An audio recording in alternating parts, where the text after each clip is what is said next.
Hi teachers! By the end of this video, you're going to know how to embed a YouTube video and a Google form inside a Google site so that you can share it with your students and have it self-check their work. It's beautiful.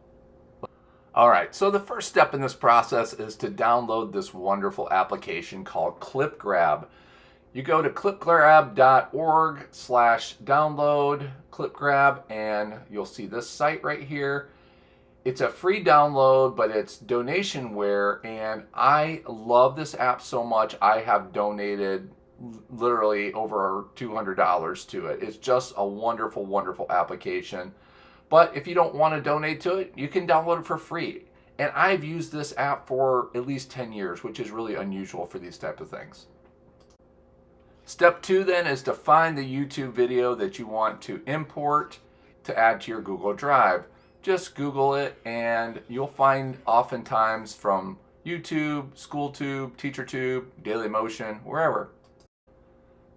Step 3 is to take the link from YouTube, open up your ClipGrab app, drop in that URL. It actually grabs it for you generally. And then once it has found that link, you click on grab the clip. It's going to ask you where you want to save it and what kind of file you want. You can actually save it in many variations. You can even just save the audio if you want, which I've done before if I just wanted to grab a song off of YouTube. Super handy application. Takes a little bit to download depending on the size of the file, but before you know it, it is done. The next step is to add that downloaded video to your Google Drive.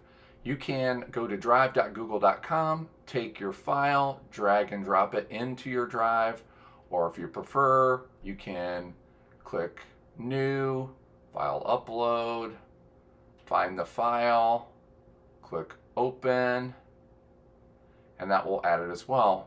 Now I have 2 of them downloading. I'm going to go ahead and cancel one of those so I have the one upload, and that will show up in your drive after a period of time. Alright, step 5 is a fun one. We're going to go to sites.google.com. If you've never made a Google site before, it's real easy. You go to that site, you'll see that blank page. To add a new page, I go ahead and click Bill Nye Erosion up at the top, so there's a little bit of a title. I misspelled it. Alright, fixed it. Don't forget to name your site as well. That will come into play with the URL that you're going to get at the end. And then down below, this is where you're going to add your content. So we have some content in our drive that we can add. So we're going to go to Drive, and then we're going to find the video that we want to add. In this case, the Bill Nye Erosion video. We're going to click on that, and then a blue button pops up that says Insert. You click on that. While it's in there, you notice you can resize it if you want to, make it bigger, smaller. The kids also can make it full size if they want. Then we're going to click on the drive again, and this time we're going to add the Google form.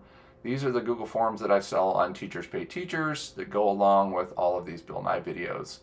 And I had a little trouble dragging it into the space here, but eventually got it.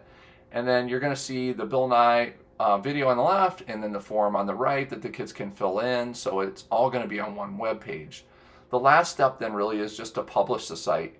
When you publish the site, you just click the purple or blue publish button, and then you can view the site. Up at the top is going to be the URL, and this is findable by your students. A lot of times this is kind of locked into your domain of your school district, so keep that in mind. If you're sharing it long distances, it may not work. So you want to make sure that you're in your Google account for your school, not your personal Google account. And there you can see the video plays, and then the kids can go in and answer questions as they're doing it, and it will self-check it for you. And finally, I thought I'd show you how this looks on the teacher end when you want to see how the kids did on their activity.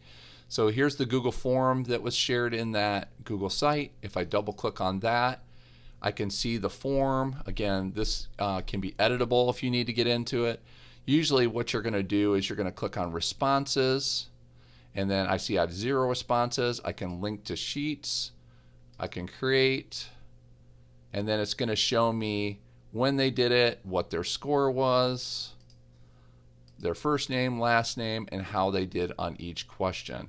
So this is going to, show something like 15 out of 15 or 18 out of 20 or whatever it is as a score. and then you can pretty easily convert that into a grade. Or if you do it like I do it, I have the kids do it until they get them all right. I keep it editable that way. So hopefully that's helpful for you and makes your life a little easier. I know it has for me.